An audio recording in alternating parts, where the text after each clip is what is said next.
गीता जी के अंदर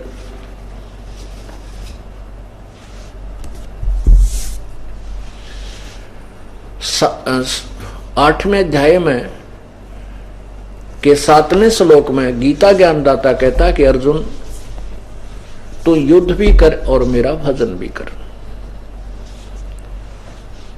इससे सिद्ध है कि काम जब युद्ध से कठिन तो कोई कार्य नहीं हो सकता, चाहे आप व्यापारी हैं, चाहे कोई मजदूर है, किसान है या नौकरी करता है। और युद्ध करते करते भी परमात्मा का सिमरण करने का आदेश है, तो अपने काम में तो को भगवान भजन में दिक्कत नहीं आनी। युद्ध में तो 24 घंटे नो सामने शत्रु का वार से भी रक्षा करना नहीं है, उसे बचाव भी करना और उसके ऊपर तीर भी छोड़ना था, तो फिर भी उसका याद रखना भगवान के मंत्र का, तो इससे कर्म योगी कहा जाता है।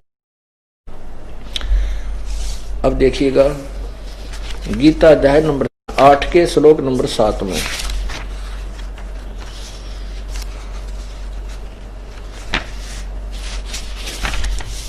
ये है पवित्र गीता जी,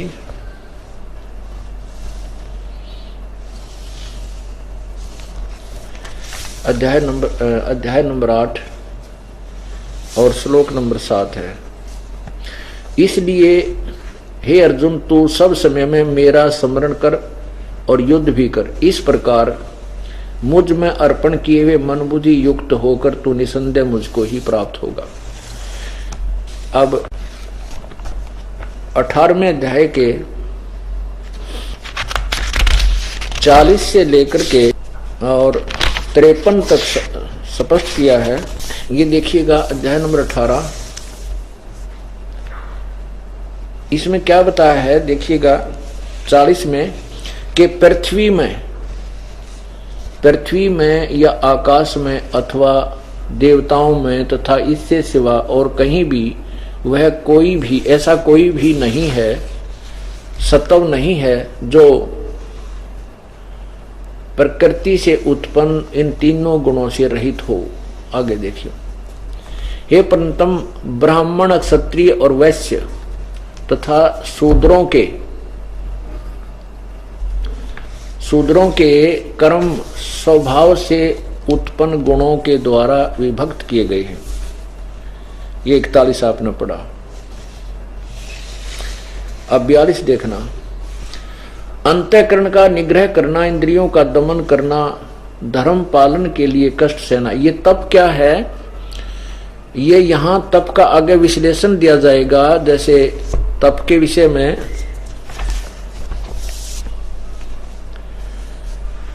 16वें अध्याय में बताया है। वो तप क्या है कि जैसे वाणी का तप, जैसे सत्य कहने में जो कठिनाई आवे, चाहे कोई राजी रहे, चाहे कोई रुष्ट होए, चाहे कोई गाली दे, चाहे कोई सिर फोड़े, जो तत्व ज्ञान कहे, तो सच्चा ज्ञान प्रचार करने में जो भी कष्ट सहन करना पड़ता है वो तप है। दान करने में जो कष्ट सहन करना पड़ता है, जैसे किसी की पत्नी ने नाम ले रखा है तो पति राजी नहीं दान करने में, 2 पैसे दान करना चाहे है तो वो कभी कुछ बोल रहा है, कभी कुछ थोम आवे, कुछ कहे, और जिसको समझ में आ गया वो उल्टा हट नहीं सकता। ऐसे ही किसी की पत्नी ने ज्ञान नहीं है तो पति दान करना चाहता है तो वो ना नुकर करती रहती है। तो ऐसे जो भी उस मार्ग में हमने कष्ट उठाना पड़ता है जो आता है, तो वो तप है वास्तविक। वो जंगल में जाकर बैठ जाने से तप नहीं। जैसे हम सत्संग में आते हैं कि तो पैदल भी चलना पड़ जाए, बसों में भी धक्कम धक्का, गर्मी में भी दुख पावे, तो वो परमात्मा के जो प्रयत्न में, प्राप्ति के प्रयत्न में, यानी अर्थात सत्संग तक पहुंचने में जो क्रियाएं हम करते हैं, स्वाभाविक क्रियाएं जो, उनमें जो तप होता है उसके विषय में इस तप को कहा, ना कि कठोर तप। धर्म पालन के लिए कष्ट सहना तप, ये वही है। धर्म पालन के लिए अपनी मर्यादा को भंग ना होने के लिए जो कष्ट सहन करना उसको तप कहते हैं। बाहर भीतर से शुद्ध रहना, मन दूसरों के अपराधों को क्षमा करना, मन इंद्रियों और शरीर को सरलता तथा वेद शास्त्र ईश्वर और परलोक आदि में श्रद्धा रखना, वेद शास्त्रों का अध्ययन अध्यापन करना और परमात्मा के तत्व का अनुभव करना, ये सब के सब ही ब्राह्मणों के स्वाभाविक कर्म है। आगे देखना।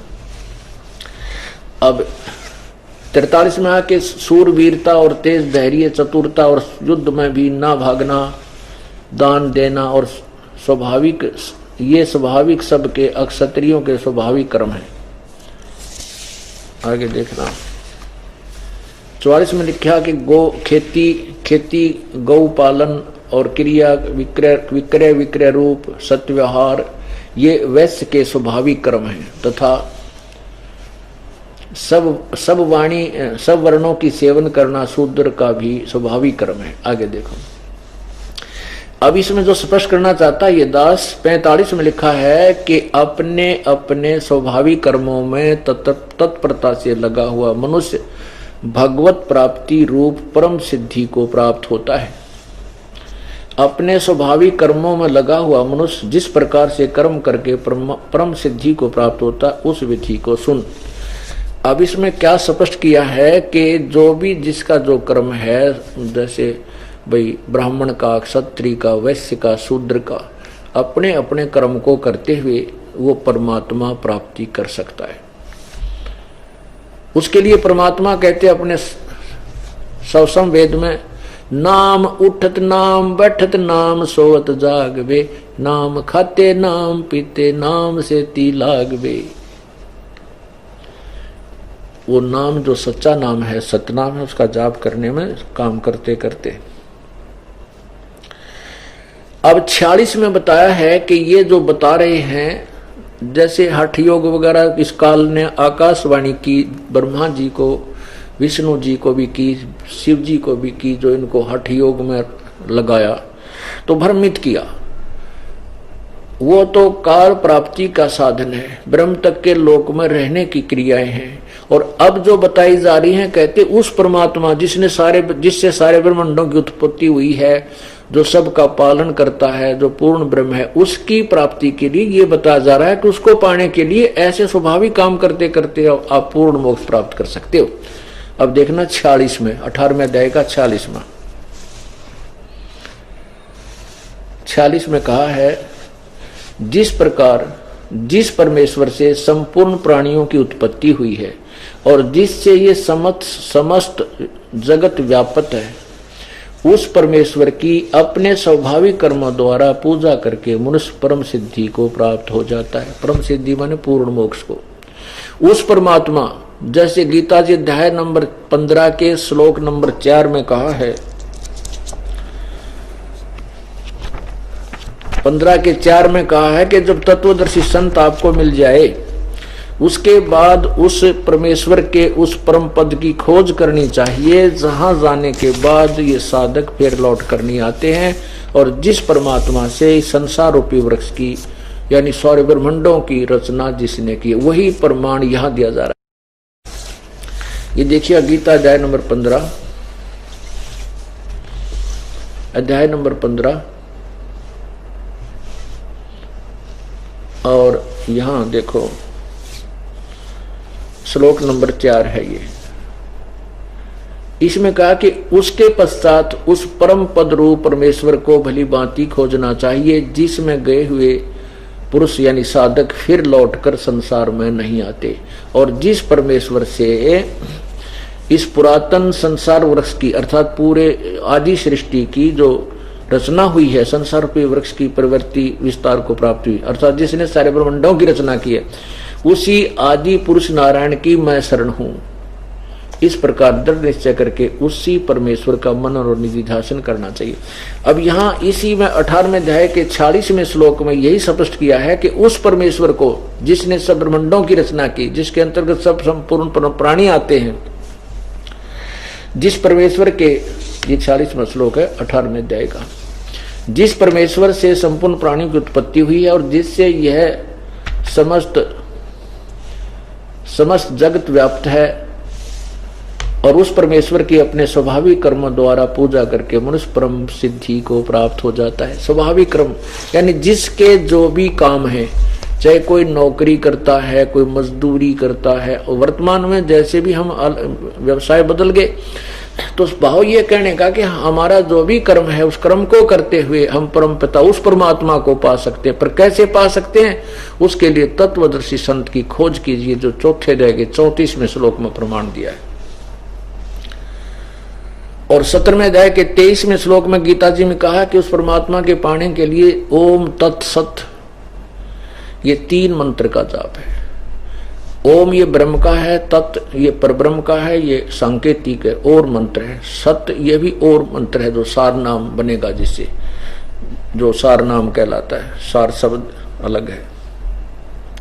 तो इस प्रकार कहा कि मेरा तो ओम नाम है। 8वें अध्याय के 13वें श्लोक में कहा कि मेरा तो एक ओम नाम है, और जो अंतिम समाज तक इसका स्मरण करता हुआ शरीर त्याग जाता है, वो मेरे वाली जो लाभ प्राप्ति होती है उसको करता है। और उस परमात्मा के पाने के लिए किसी तत्वदर्शी संत की खोज कर वही बताएगा, वो 3 मंत्र का जाप। तो इसमें वही बताया जा रहा है कि ये कोई 18वां अध्याय लास्ट अध्याय आ गया, इसमें निर्णायक ज्ञान दिया जा रहा है।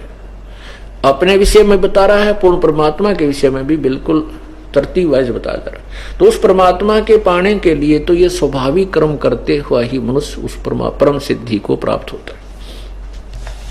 अब देखो आगे 18वें अध्याय के 47वें श्लोक में कमाल कर दिया है कि ये देखो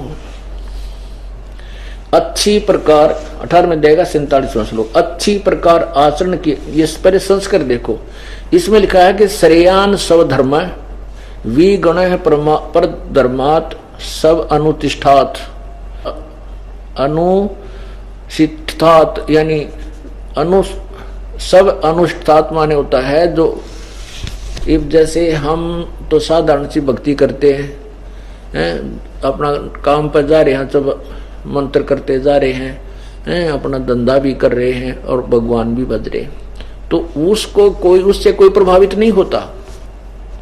और जो ये हठ योगी हैं, जो कर्म सन्यासी हैं, जो ये ढोंगी पाखंडी जिनको हम कह सकते हैं अब, क्योंकि ज्ञान हो गया, तो ये ऐसे बैठ कर के घर त्याग करने को धोने दाने ला कर बैठे दिखे, तो उससे हम सभी प्रभावित होते हैं। क्योंकि यह बीमारी हमारे सतलोक से लगी थी, ये काल भी वहां ऐसे हठ योग करके खड़ा था और हम इससे प्रभावित होकर के इसके ऊपर आसक्त हो गए, और आज इसने यहाँ पटक दिए ठाक है उसी आसक्तता ने।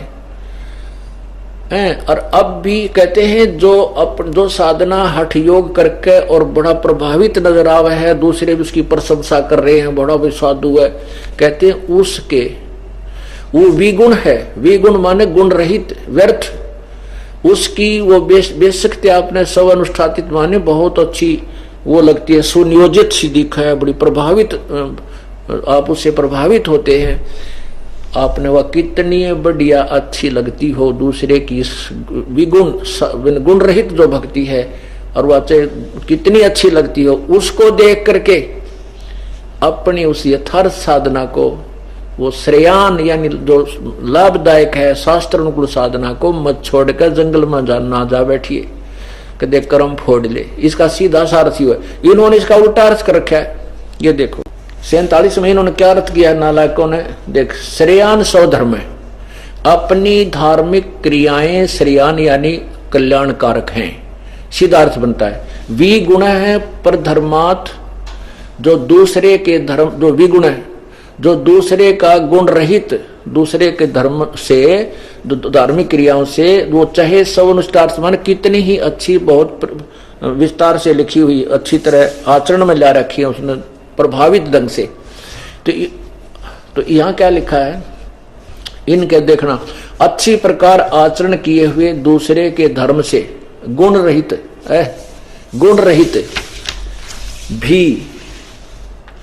भी अपना धर्म श्रेष्ठ है, तेरा गजब हो, गुण रहित अपनी जो पूजा है, धर्म का अर्थ तो है ही नहीं, क्योंकि गीता लिखी उस टाइम कोई धर्म नहीं था, मजहब नहीं था, यहाँ धार्मिक पूजाओं की तरफ है। ये कहें कि अपनी जो शास्त्र विरुद्ध साधना है, विगुण घटिया, उसको करते रहना चाहिए, दूसरे की शास्त्र अनुकूल साधना ने देख के वह ग्रहण नहीं करनी चाहिए। इन्होंने ये अर्थ कर दिया उल्टा, जबकि इसका अर्थ है कि आप श्रेयान स्वधर्म है, अपना शास्त्र अनुकूल साधना जो है वो कल्याणकारक है। दूसरे की विगुण, दूसरे की गुण रहित जो वो बनावटी ढोंग करके जंगल में बैठा है या कितना नवरात्रि कर रहा है या कहीं पर जय माता दी जागरण कर रहा है, वो शास्त्र विरुद्ध है। चाहे वो तने कितना अच्छा लगता हो, उसको ग्रहण मत करिए। अपने उस श्रेष्ठ, अपना ही जो वास्तविक धार्मिक पूजाएं हैं शास्त्र अनुकूल, वो ही श्रेष्ठ है।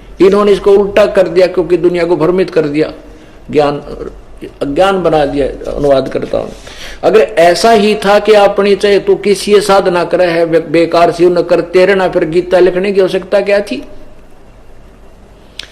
गीता जी का ज्ञान देने की आवश्यकता समाप्त हो जाती है। अगर ये कहना है कि जो जिसी कर रहे अपने करती रहना, दूसरे के अच्छे उस साधना को मत ग्रहण करना जो अच्छी हो, नहीं, इसका विपरीत अर्थ कर दिया ना। आगे अर्जुन पूछता है कि जैसे हम अपने ये बर्मना पैदा कर रखी थी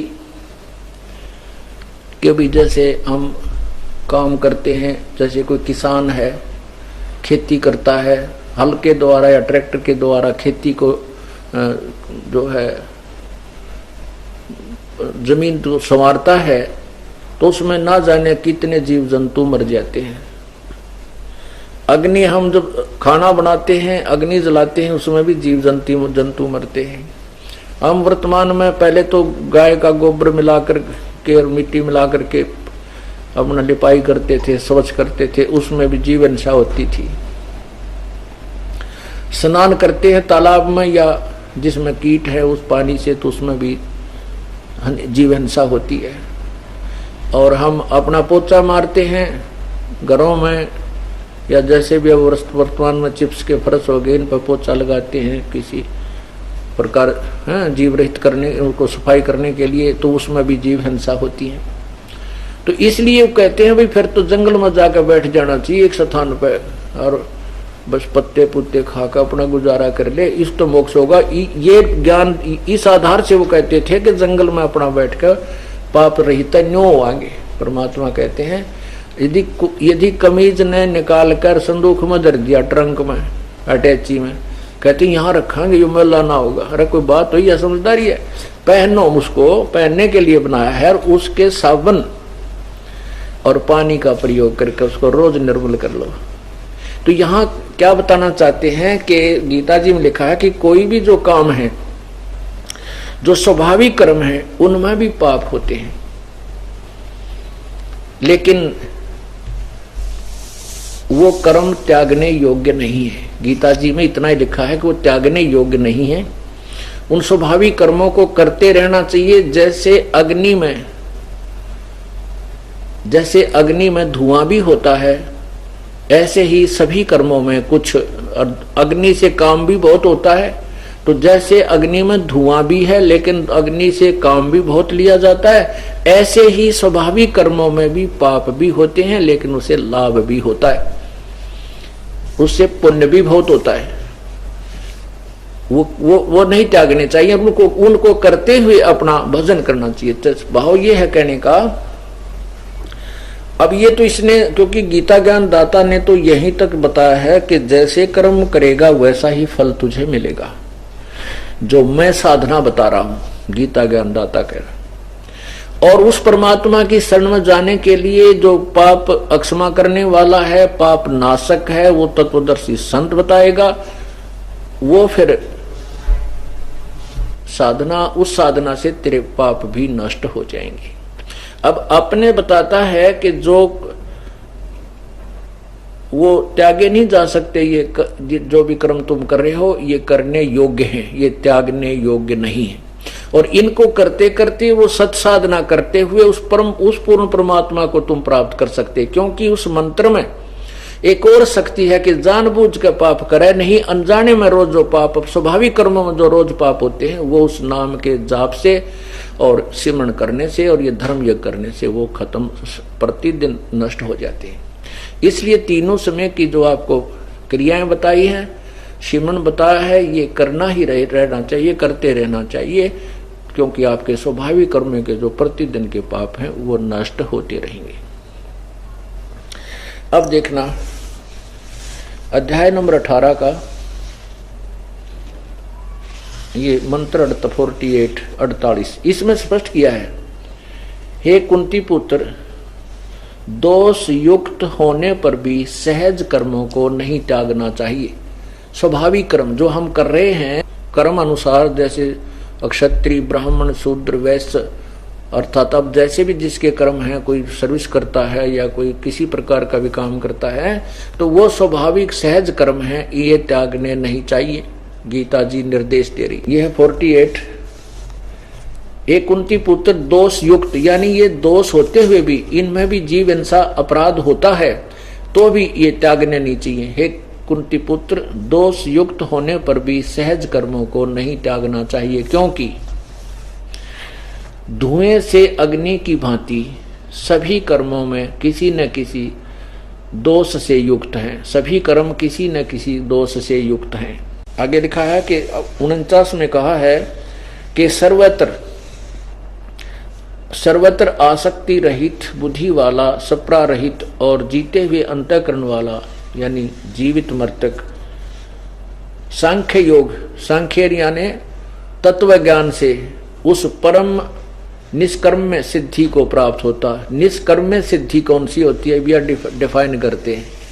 नैष्कर्म में कौन सी सिद्धि होती है कि जैसे आप यहाँ काम छोड़ कर बैठ कर और समाधि ला करके अंदर के चैनल ऑन करने की चेष्टा करते हो और उस चैनल में फिर चल रहे चलचित्रों को देखकर तुम आनंद मना रहे हो, निष्कर्म में होगे, तुम ना काम त्याग होगे और आनंद लेना चाहते हो, ये गलत है। वो निष्कर्म में सिद्धि जब प्राप्त होगी सतलोक में जालोगे, वहां कोई काम नहीं। सतलोक में जाने के बाद ये निष्कर्म में सिद्धि प्राप्त होगी, यानी वहां जाने के बाद कोई काम नहीं, आपको बिना किए ही सब कुछ मिलेगा। अब गीता जी में बहुत ही गूढ़ रहस्य है, धीरे धीरे आपके समक्ष आएगा।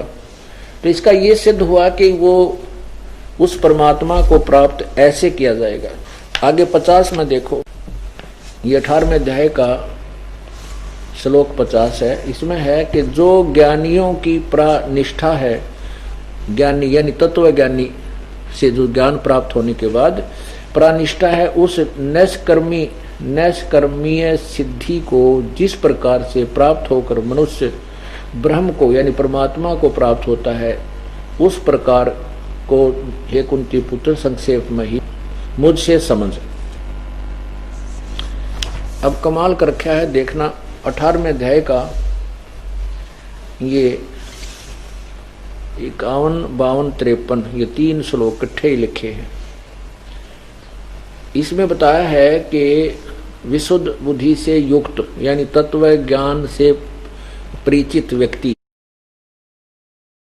हल्का सात्विक नियमित भोजन करने वाला, शब्दादि विषयों का त्याग करके यानी सब बकवादें छोड़ करके एकांत और शुद्ध देश का सेवन करने वाला। यहाँ पर विविक्त सेवी का अर्थ होता है नहीं कि एकांत स्थान पर बैठ कर नहीं, कहते हैं एक का एक की साधु में या तो सतगुरु संतों के संग रहे या एकाएक की भजन में। एकाकी का मतलब अकेला रहे। अकेला जैसे भक्ति करने में बड़ा आनंद आता है जब इंसान अकेला किधर घूमने जा रहा है या कोई काम में लग रहा है या एकांत में बैठा है या कोई क्रिया कर रहा है, तो ऐसे इसमें इसके विषय में बताया है कि एकांत देश में और इन बताई हुई सत्संग की बातों पर विचार करें, फिर भगवान को रो कर अंतःकरण की उमंग के साथ उसका सेवन करें। ऐसी स्थिति जब हो जाती है, ये देखो एकांत सेवी,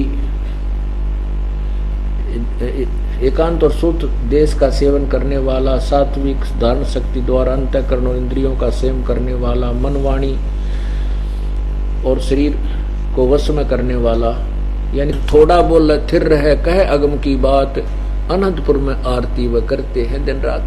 यहाँ उसी के बारे में 100वें वेद में कहा, यही गीता जी बता रही। देखना, इंद्रियों का संयम और मन वाणी और शरीर को वश में करने वाला, राग द्वेष को सर्वथा नष्ट करने वाला, भली भांति सुदृढ़ वैराग्य। वैराग्य का अर्थ होता है अपने यानी सच्चाई को ग्रहण करके। वैराग्य का अर्थ ये नहीं घर छोड़ कर चला जा, नहीं, इन और बातों पे हट जा।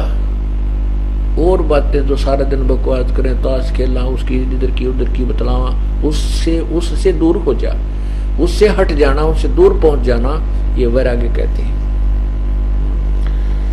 इस प्रकार कहते हैं वाणी को, मन वाणी को वश में करके। अब जैसे कोई फालतू कहते हैं बड़ बोले सो भूत है, थोड़ा बोले देव, और मान महंतता चाहवे नहीं, ये लक्षण लख ले। परमात्मा पाने वाले भगत के लक्षण होते हैं कि थोड़ा बोले, बड़बड़ करे सो भूत है, फालतू बकवाद करे वो तो भूत है, थोड़ा बोले देव वो भक्त है। और जो मान बढ़ाई चाहता नहीं, ये साधु के लक्षण, ये उसकी पहचान कर ले। कहते थोड़ा बोले थिर रहे वो कहे अगम की बात, अनहदपुर में आरती वह करते हैं दिन रात। थोड़ा बोले, फालतू बकवाद नहीं करे, और बोले तो परमात्मा की चर्चा सुनाने लग जाओ, बहुत ऊंची बातें कहता, अगम की बात है। थोड़ा बोले थिर रहे कहे अगम की बात, अनहदपुर में आरती वह करते हैं दिन रात। वो तो परमात्मा के चरणों में वही उनका ध्यान रहता है, उसको वैराग्य कहते हैं। आगे देखो फिर इसी में 51, 52, 53, 18 का रहने वाला ममता रहित शांति युक्त पुरुष सच्चिदानंद घन ब्रह्म में अभिन्न भाव से सतीत होकर होने का पात्र होता है। सच्चिदानंद घन ब्रह्म यानी सच्चिदानंद परमात्मा, उस पूर्ण परमात्मा को पाने का पात्र होता है। ये लक्षण आ जाएंगे तब परमात्मा के पास जाने के वो योग्य बनता है। अब यहां सच्चिदानंद, इसमें बताया चमन में कि सच्चिदानंद घन, चमन में कहा है कि सच्चिदानंद घन ब्रह्म में एक ही भाव से सचित प्रसन्न मन वाला योगी न तो किसी के लिए शोक करता है और न किसी की आकांक्षा ही करता है। समस्त प्राणियों में संभाव वाला योगी मेरी पराभक्ति को प्राप्त हो जाता है। अब यहाँ पर ये अपनी पराभक्ति बीच में क्यों डालता है? क्योंकि उस पूर्ण परमात्मा को पाने के लिए हम ब्रह्म को अवॉइड नहीं कर सकते।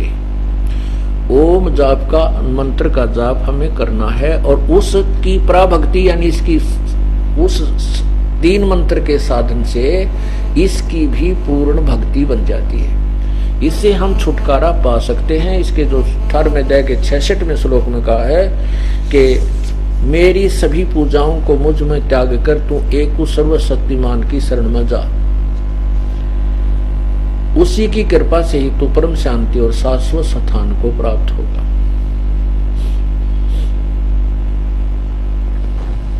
उसके लिए यहां विचार है। अब देखो कहते हैं तत्व ज्ञान उस पराभक्ति के द्वारा। अब देखना 18वें अध्याय का ये 55वां श्लोक है, 18वां अध्याय और यहाँ 55वां मंत्र आप देखिएगा। ये 55 है। इसमें क्या कहा है कि पराभक्ति के द्वारा भक्त्या यानी सत्य साधना और सच्चे ज्ञान के द्वारा जो सच्ची भक्ति करके मुझको, माम माने मुझ, परमात्मा नहीं, माम माने मुझको, मैं जो हूं और जितना हूं। काल कह रहा है गीता ज्ञानदाता कि उस तत्व ज्ञान से और उस परमात्मा की सच्ची भक्ति करने से तुम मेरे बारे में परिचित हो जाओगे। मैं कितना हूं, कितना मेरी औकात है, मैं कौन हूं, क्या हूं, ये देखना। पराभक्ति के द्वारा वह मुझको, मां माने मुझको, मैं जो हूं और जितना हूं, ठीक ठीक वैसा ही तत्व से जान लेता है। ओए होए, कितना स्पष्ट किया है। और उस भक्ति से मुझको तत्व से जानकर तत्काल ही विश्वते प्रविष्ट हो जाता, मुझ में नहीं प्रविष्ट हो जाता। प्रविष्ट का अर्थ होता है कि तत्व ज्ञान समझ कर और मेरी औकात से परिचित होकर, मेरे गुणों से परिचित होकर के मैं तो काल हूं और सबको खाऊंगा। क्योंकि 11वें अध्याय के 32वें श्लोक में कह रहे हैं गीता ज्ञानदाता, और पूर्ण मोक्ष उस परमात्मा से होगा। इस सब को जानकर वो शीघ्र ही उस पूर्ण परमात्मा की भक्ति में प्रविष्ट हो जाता है, उसको प्राप्त ग्रहण कर लेता है। इसका वास्तविक अर्थ ये है।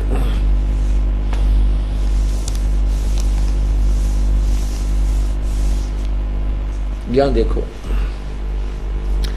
अब 56 में, श्लोक 56 में स्पष्ट किया है कि मेरे प्रयाण हुआ कर्मयोगी, यानी मेरे ज्ञान पर आधारित होकर के जो ज्ञान मैं दे रहा हूं कि तत्वदर्शी संत की खोज कर, फिर वो तुझे निर्णायक ज्ञान देगा, उसके द्वारा बताई साधना करे।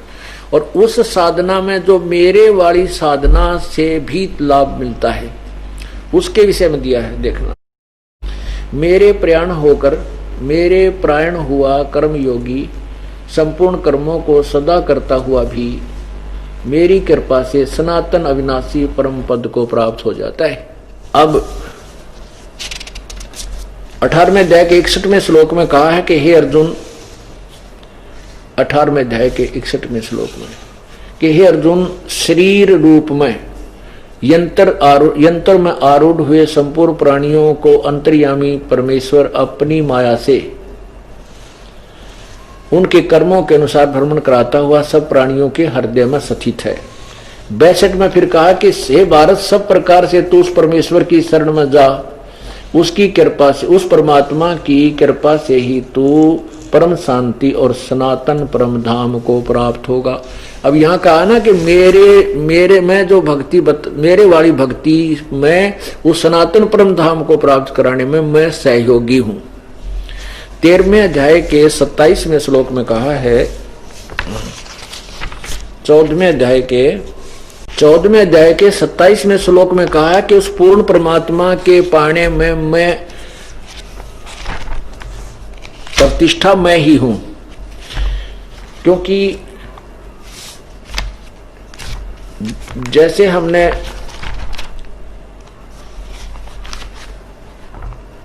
अब बीए को प्राप्त करना, बीए में एडमिशन लेना है तो मैट्रिक का सिलेबस सहयोग करता है। मैट्रिक की जो सन्निध हमारी सर्टिफिकेट है वो सहयोग देता है। ये 14वां अध्याय देखिए गीता जी, अध्याय नंबर 14 और ये 27वां श्लोक है। इसमें कहा कि क्योंकि उस अविनाशी परब्रह्म का और अमृत का तथा नित्य धर्म का और अखंड एक रस आनंद का आश्रय प्रतिष्ठा आश्रय मैं हूं। अब देखो, क्योंकि उस अविनाशी परब्रह्म का, उस अविनाशी परब्रह्म, उस पूर्ण परमात्मा का, और ये ब्रह्म ने लिखा है अवश्य ब्रह्मणे, ब्रह्मणे माने सच्चिदानंद घन ब्रह्म, यानी पूर्ण परमात्मा का। जैसे 17वें अध्याय के 23वें श्लोक में लिखा है कि उस परमात्मा के पाने के लिए, ये देखो 17वें अध्याय का ये 23वां श्लोक है गीता जी में कि ओम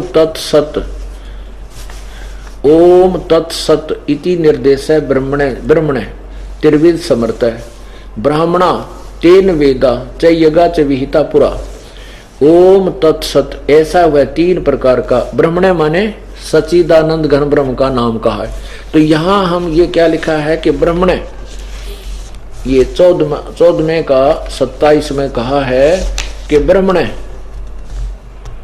ब्रह्मणे ही प्रतिष्ठा अहम। इसमें क्या है, क्योंकि अविनाशी परब्रह्म, यानी यहाँ सच्चिदानंद घन ब्रह्म का और अमृत का तथा नित्य धर्म का और अखंड एक रस आनंद का आश्रय मैं ही हूं। कि उस पूर्ण परमात्मा को पाने के लिए उस वहां जो तू अखंड अविनाशी भगवान के पास परम पद को प्राप्त करना चाहता है, उसकी भी प्रतिष्ठा, यानी पहली पैड़ी मैं ही हूं, उसका आश्रय मैं ही हूं। यानी मैं जो बता रहा हूं यही ज्ञान से आगे जाएगा।